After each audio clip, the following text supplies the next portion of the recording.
Hey everybody, it's Jason Blaha here, and today I want to talk about something a little different. And this isn't really a current event because this is something that's just an ongoing situation here in the fitness world. Let me put on my +5 out of weaponsmithing, work on skilling up my crafting a little bit, and let's talk about this. And I guess the reason I want to bring this up, I saw, I'm going to say his name wrong, Ross Esterling on his social media this morning talking about it's better to be honest than to be nice. You know, and he's actually a pretty serious businessman. He's kind of a big figure in the fitness world as far as the business end of it goes. And that was an interesting point he made, and what popped in my head, I was reminded of Rich Piana. And I don't want to make this video to necessarily bash Rich Piana. I don't think Rich was a good person. You guys know that's how I feel about it.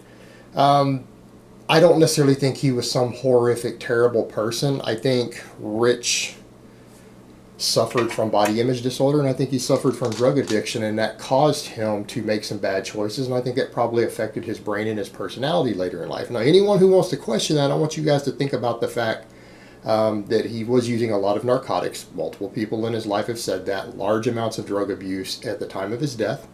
All the sight enhancement, all the anabolic abuse is indicative of someone with a serious body image disorder, some serious bigorexia going, to have done what he did to himself for years and years and years. Let's be realistic here, guys. Even his fans, you guys have to admit that. This is a guy who, yeah, he was larger than life in a lot of ways. Larger than life in a lot of ways. But he suffered from a lot of personal demons. Can we say that? That's a good way to speak about the dead when we talk about this stuff with him. He suffered from a lot of personal demons.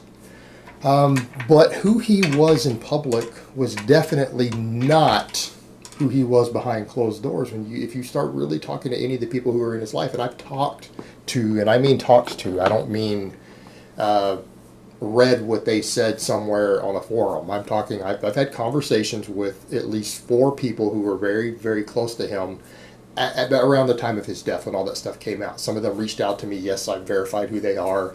Yes, I've spoken to some of them on the phone. And I have a real good idea of how they perceived him. And these were people who cared about him at one time. They had some not so nice stuff to say about him. And they were people who genuinely cared about him at one time or another. But he wasn't always real good. And here's the point I want to go with that, is I want to mention some of this stuff, but you take someone like Rich. What was his public image here in the fitness world? Everyone talked about what a nice guy he was. Let me ask you guys a question. Do you really think that because someone's public image in public settings comes across as charming and nice, and they're polite and they're generous and they shake your hand, does everyone think that that's automatically how you determine if someone's a good person, how socially outgoing they are? So, I mean, using that logic, a lot of people might assume that maybe the shy, quiet person isn't a good person, but the person who's really charismatic and outgoing and always wants to shake everyone's hands and smile at you must always be the nice guy. That's the way we perceive things socially, but is that really true in any of your life experiences? Is that true? Because I always heard tons of guys say, Rich was a really nice guy. In fact, a lot of it had to do with the fact that here in the bodybuilding world, why did so many people think he was a nice guy? Because he was very generous with free samples for his underground operation. He was very, very generous with giving out free stuff to let people try it. And I mean, I had firsthand, I had a bodybuilder, I'm not going to say who it was, someone I had met at one of the hardcore gyms here in Houston years ago, before Rich even moved over to Florida, when he was still out in the LA area, had told me that Rich was a really nice guy, that he'd met him a couple times at expos. This guy was a serious bodybuilder.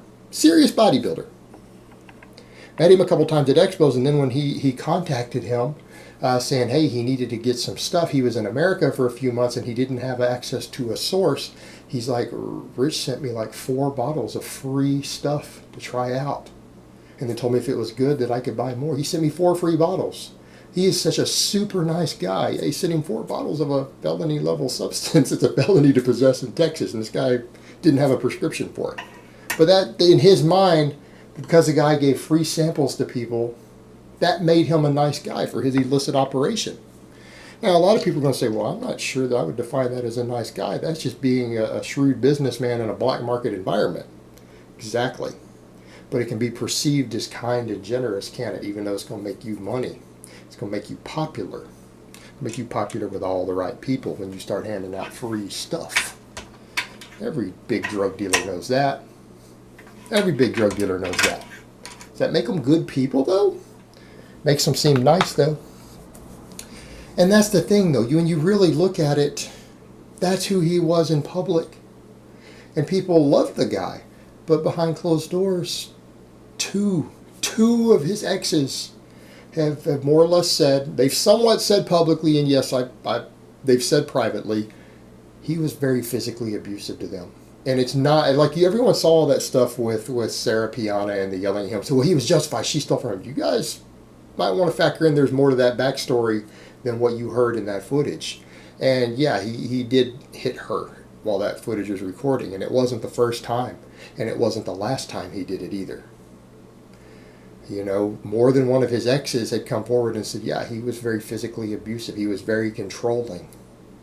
That he would take control of their lives completely. That he was in charge, and that he didn't allow any questioning of that. And when that was questioned, he became violent.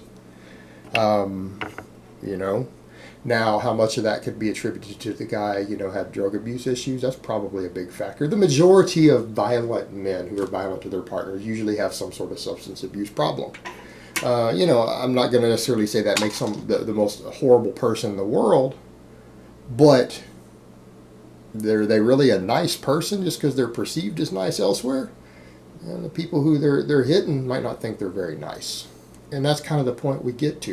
You know, same thing. You guys saw how he behaved towards Jason Genova. You know, this is someone who hit a handicapped person in public on camera. Why? Because the guy did an Order 66. And you know what the thing is? I was really bothered because I saw that come up on social media, and another big bodybuilder I know of, who, again, has been very public, and his abuse, massive abuse, got really upset because he was a good friend of Rich and said, well, you know what, that guy had it coming. You should have seen the threats his family got. Well, you know what, my family have gotten threats too. I understand that. I fully understand that.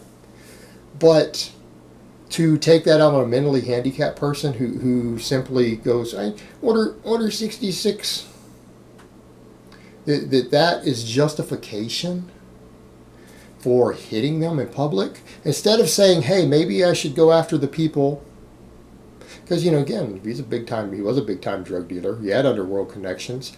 Instead of going after the people who are actually making the threats, maybe make an example of one of them, he hits the mentally handicapped person as if that person really is in control. Let's be realistic here, guys. When someone on the internet like that says something bad, whether they say, hey, you know, I'm upset with this person, they're a bad person, and some of their psycho followers go after that person, is really the person to blame the person who said that? I mean, realistically. Especially if they either didn't knowingly encourage anything. Come on. Come on. It's kind of like people got angry at me back when I called out a certain individual for being a fake natty, and then one of my followers actually sent a legitimate threat, actually threatened his child. And then I was blamed for that it was my fault for calling him a fake natty, that some psycho on the internet threatened his child. Are you serious? By being critical of people for reasons that we think are legitimate criticism, that we're responsible then for that. It would be different if I had said it. Now, the difference is people say, well, the Order 66, he is calling for people to harass him. He's calling for people to troll him.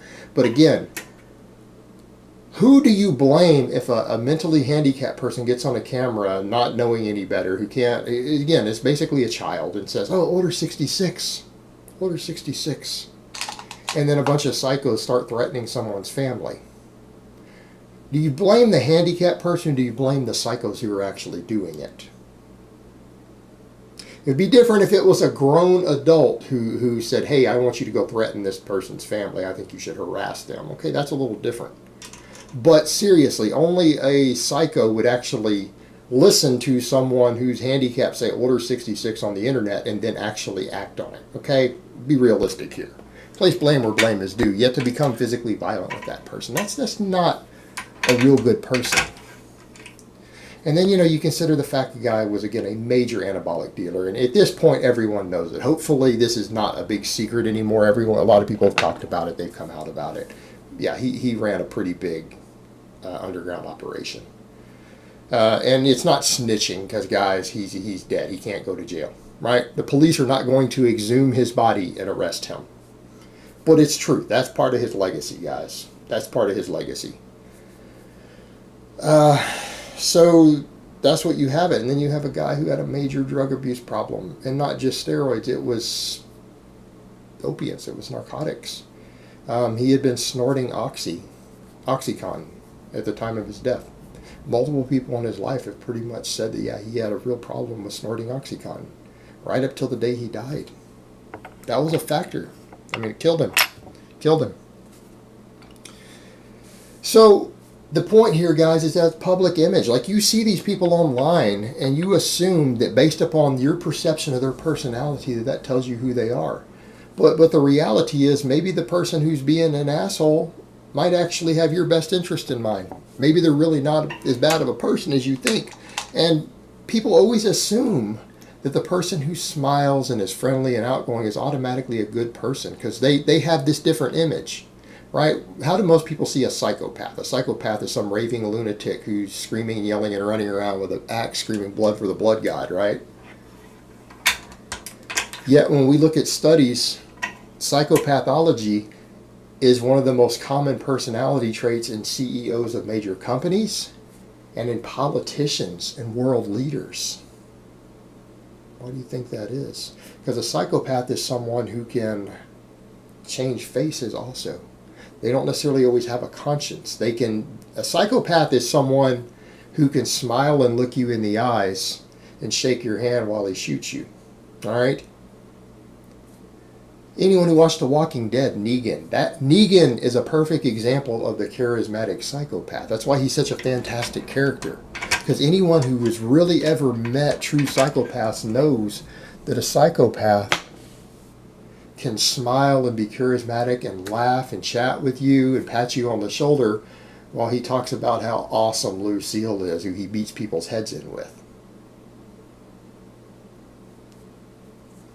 Does that make sense now, guys? That's a psychopath. That's a legitimate psychopath.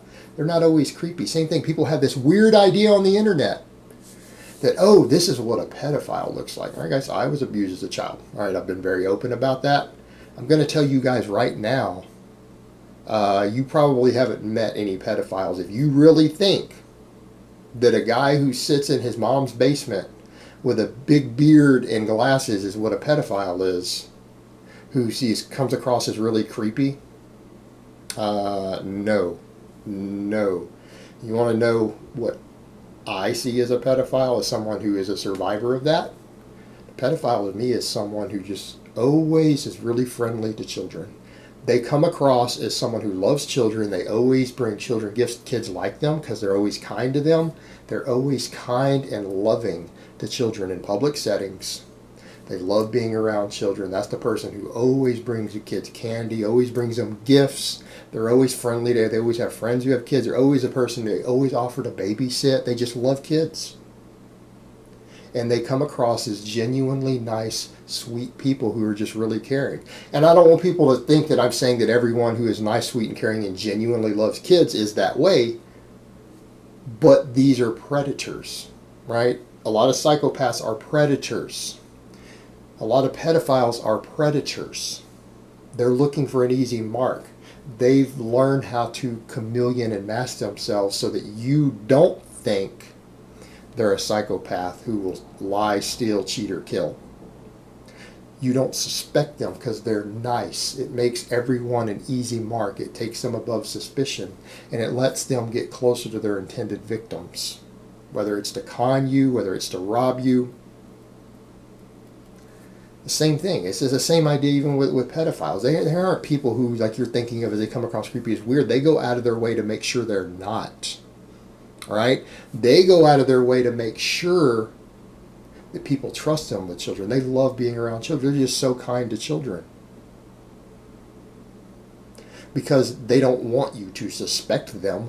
They want access without suspicion. All right, and that's the difference between the creepy pedophile is not going to be successful. That one who comes across as charming and loving and kind and loves children, that's the one who's going to offend 57 different times before they get caught. If they ever get caught. You need to understand the difference. You guys think that men who lure in women and beat their wives, beat their girlfriends, do you think that's the guys who just come across and tell you up front on the first date, I hit bitches?